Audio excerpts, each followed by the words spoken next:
Siapa? Adit. Adit, lihat ini perlakuannya ya. Ini digembok. Kamu berapa orang? Kemana? Sana.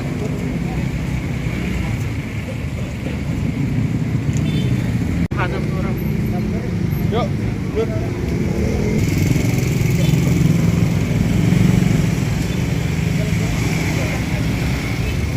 Pas tok. Udah lama tinggal di sini, Dit? Udah lama ya? Mana rumahnya ini? Oh ya. Ada ibunya?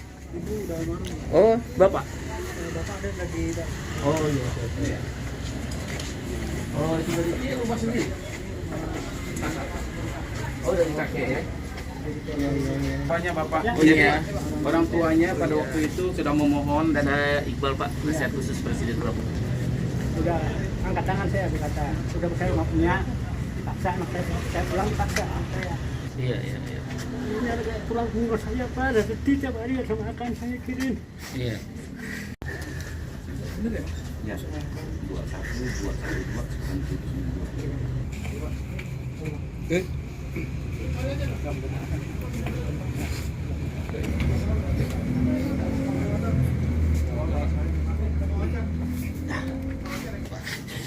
Ada berapa anak Bapak? Empat. Ini yang keberapa, Adit? yang ketiga Pokoknya negara akan melindungi rakyatnya, Pak. Melindungi Bapak, melindungi Adit. Itu persen, Pak. Pesan Presiden Pak Prabowo. Salam cinta dari dia. kasihan Nggak usah takut. Nggak usah takut, Pak. Lagi ujung gajinya cuma 500.000 itu kelewatan. Insya Allah Tuhan kasih kerjaan yang lebih bagus. Amin. Ya. Nanti Bang Petrus akan bantu. Siap. Nanti koordinasi terus dengan saya. Siap Bapak. Kita akan Polri juga. Siap. Untuk sungguh-sungguh mendapatkan keadilan. Ya. saya mikirin dia mulu pak karena sampai sakit 3 hari sempat kemarin pak Lulus SMA ya? SMP. Oke ya. Sekarang kerja di mana? belum ada Kamu ikut saya aja deh, kerja sama saya ya. Jadi ntar kerja sama saya dulu. Siap, Nanti Bapak. ikut saya di Siap. PKP ya. Siap. Ikut di kantor saya aja ntar Siap. kerja. Biar Bapak punya penghasilan. Saya gaji upah minimum. Kerja sama saya aja. Ya.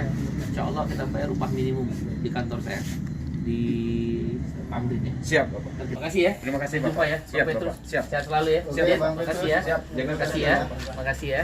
Ya, pegang. Kawan-kawan, terima kasih ya semuanya ya. Iya Pak, sehat selalu Ya, Pak. mau ke dan tentara dulu. Siap Pak. Yang masalah PHK. Wis. Dan tentara harus ikut tanggung jawab. Saya minta izin pada Presiden tadi pada waktu HUT Bayangkara, beliau akan hadir di Cikeas Brimob untuk menengok dan memastikan kondisi daripada adik kita ini, Saudara Tegar. Saya hanya diminta ingin memastikan sebagai penasihat khusus Presiden bidang ketenagakerjaan dan kesejahteraan buruh agar hak-hak buruh yang melekat pada 3 orang yang disekap, diduga disekap dan juga diduga dirantai dalam keadaan baik-baik saja dan hak-haknya tidak diabaikan. Oleh karena itu, yang ingin saya pastikan pertama, segala pengobatan yang terkait dengan kasus ini menjadi tanggung jawab negara. Yang kedua, ingin memastikan bahwa Saudara Petrus tidak bekerja di bawah tekanan. Siapapun dia, dari manapun tidak boleh menekan Saudara Petrus dan kawan-kawannya. Sebagai LBH Kalimantan Barat, biarlah hukum ditegakkan. Ya, dan yang ketiga, memastikan kondisi psikis dan fisik daripada Tegar dan 2 orang lagi yang namanya Muhammad Rafli dan Adit dalam kondisi baik-baik saja dan tidak mendapat intimidasi atau ditakut-takuti. Ya, karena perlakuan merantai dan menyekap adalah tindak kejahatan kriminal sekaligus pelanggaran HAM. Karena itu tadi juga setelah acara HUT Bayangkara saya menyampaikan kepada Kapolri untuk memberikan atensi kepada korban-korban ini. Dan harus dipastikan siapapun pelakunya harus mendapatkan hukuman sesuai dengan hukum yang berlaku. Yang kedua, harus dipastikan tidak boleh ada kejadian yang sama terulang kembali di negara yang bersilakan kedua, kemanusiaan yang adil dan beradab. Itu tindakan biadab, tidak beradab. Saya yakin tadi Pak Kapolri juga sudah memberikan atensi kepada Polda, Bapak Kapolda Metro Jaya, Bapak Kapolres Jakarta Pusat ya. Ya. Mohon segera memberikan atensi dan memberikan perlindungan. Kalau perlu kita bawa ke LPSK kalau emang ada intimidasi-intimidasi lainnya. Negara bertanggung jawab sebagai penasihat khusus presiden. Saya membawa pesan presiden, negara bertanggung jawab kepada rakyatnya.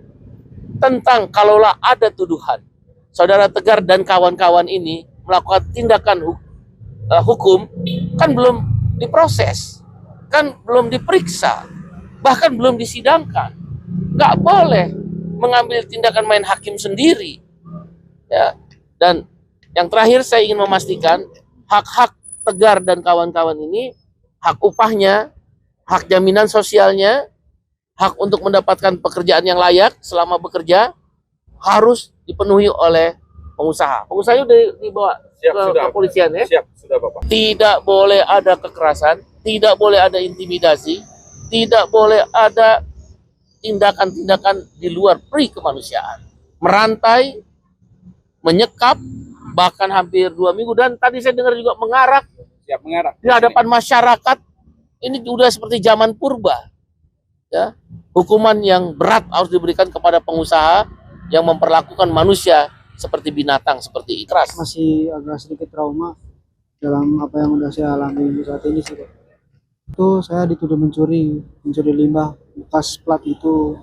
Nah, udah gitu dari tanggal itu saya langsung udah adanya kekerasan terhadap diri saya, melakukan menggunakan kabel tis itu dan sama teman-teman saya itu. Nah, dari pihak pelaku ini menyuruh saya mau bawa saya ke rumah saya itu. Lalu sesampainya di rumah saya langsung diarak-arak sama pihak mereka hingga warga sekitar sini tahu. Yang diminta tebusan 50 juta itu gimana? Itu kalau 50 juta itu jadi per satu orang itu, Pak. Satu orang diminta 50 juta. 50 juta. Jadi, hanya mengambil limbah loh. Limbah 200.000. daripada plat yang harganya 200 ribuan. Ini ada lagi juga unsur pemerasan. Ya. kalau boleh tahu uangnya buat diambil itu buat apa? Waktu itu saya lagi ada kebutuhan, Pak. Kebutuhan apa? Kebutuhan keluarga saya, jadi saya harus. Kenapa? Mau ke dokter? Iya, buat ke dokter.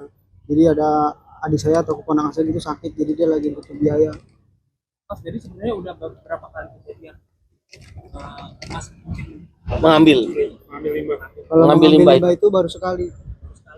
yang lain nggak pernah. Yang lain nggak pernah, tapi saya dipaksa mengakui 10 kali.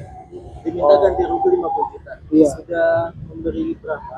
Atau Kalau dari pihak keluarga saya belum, namun kalau untuk keluarga Adit sudah menyetorkan ke pelaku 50 juta dan teman saya si Rafli 5 juta ke pihak pelaku. Yang meminta itu siapa?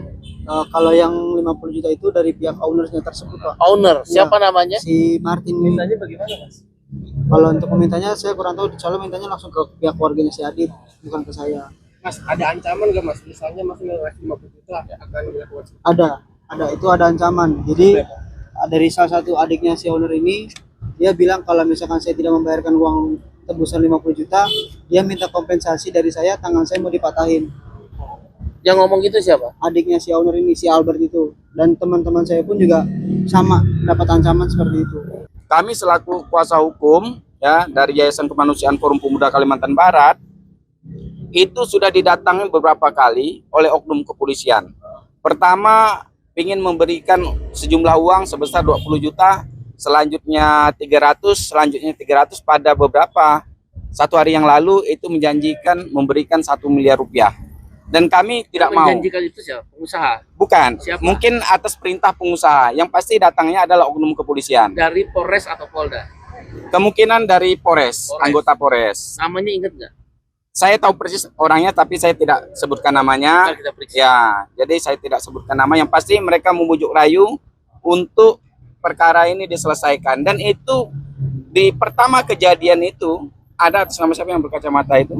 Si Albert. Si Albert itu begitu juga, Pak. Jangan sampai ada media yang lain. Kami akan bayar. Bapak minta berapa?